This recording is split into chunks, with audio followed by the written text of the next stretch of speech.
Let me hit you with something that might feel uncomfortable. If you can't sit still, if you can't be alone with your thoughts, if silence makes you anxious, you're not productive, you're distracted, and distraction has become your drug of choice. We live in a world addicted to motion. Movement is worshipped, hustle is glorified, stillness is feared. But stillness is not weakness. Stillness is not laziness. Stillness is power under control. And in a society that equates busyness with importance, choosing stillness is an act of rebellion. It's a declaration that you are no longer a puppet to the chaos around you. So let's break this wide open. Let's explore what stillness really is, and why mastering it may be the single most powerful shift you can make in your life. Let's start with a brutal truth. Most people are not busy because they're building anything meaningful. They're busy because they're avoiding something meaningful. Silence makes them nervous.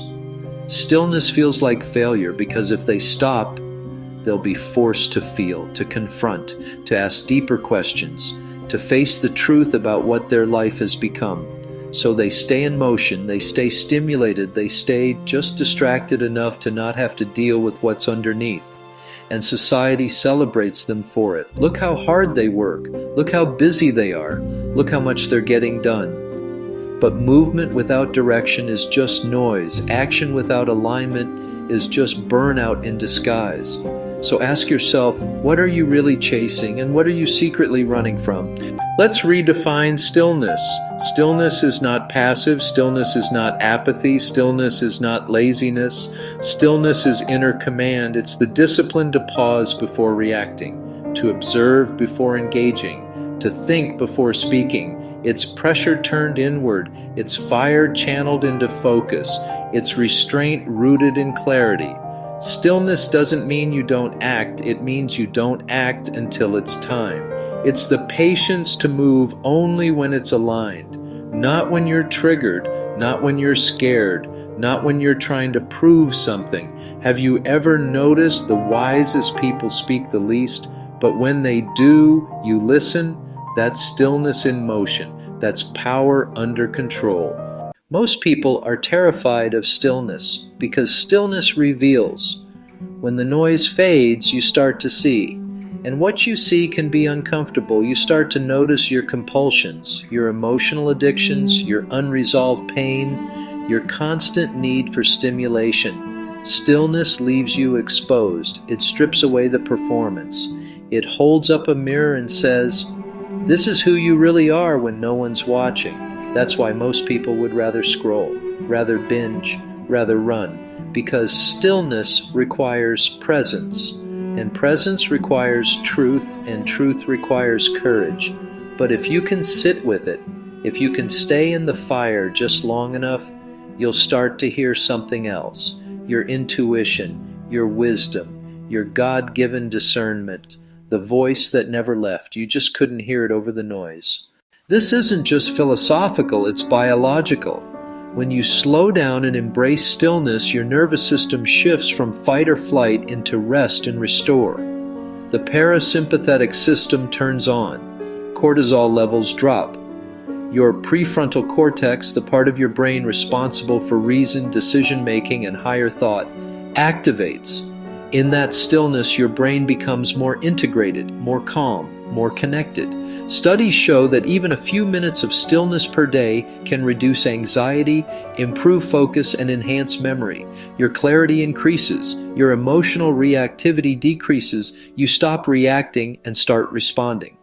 Think about that. You become less of a puppet and more of a conscious participant in your own life. All because you slowed down long enough to feel, to observe, to become aware.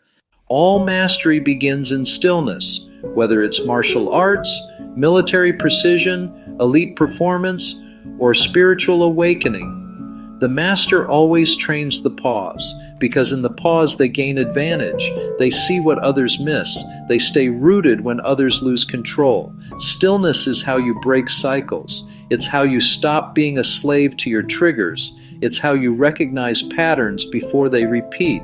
Stillness is what lets you choose. And choice is the first step toward freedom. Most people don't choose. They react to their past, to their pain, to the programming they've never questioned. But when you learn to pause, when you anchor in stillness, you become the one who moves the game instead of being moved by it.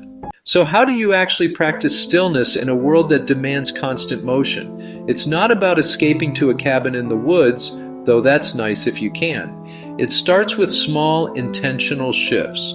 Wake up and sit for 2 minutes before grabbing your phone. Close your eyes before responding to that text. Take a deep breath before you answer.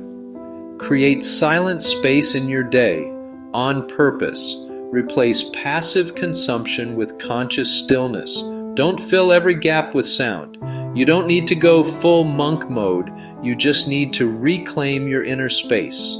Because stillness isn't found in your environment, it's created in your intention.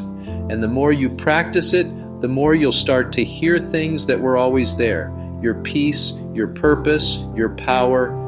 Let's make one thing clear. Stillness isn't about hiding from the world. It's about facing it with clarity and control. It's about showing up when it matters instead of being tossed around by every impulse.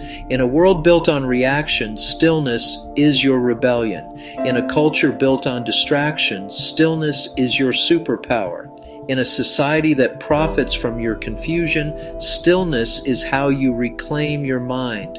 Because when you're still, you can finally hear the whisper beneath the noise. You were never meant to chase every demand. You were never meant to please every voice. You were never meant to live like a machine. You were meant to think, to breathe, to discern, to act from truth, not pressure. Stillness gives you that.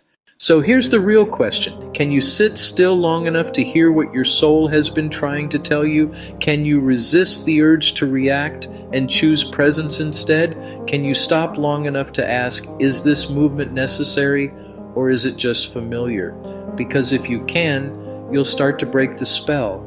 You'll stop running on autopilot and you'll begin to live with intention. Stillness won't make you soft, it'll make you sharp, clear, focused, dangerous to the systems that feed on your distraction. And once you've tasted that kind of peace, you'll never trade it for noise again. If this message resonated with you, don't keep it to yourself, like this video, to show you're done with mindless motion. Comment below. What area of your life is calling for stillness right now? Share this with someone stuck in hustle who needs a moment of clarity. And subscribe to stay on this path with me, because the world needs more still minds and strong spirits. You weren't made to drown in noise. You were made to hear truth, and truth is loudest in stillness.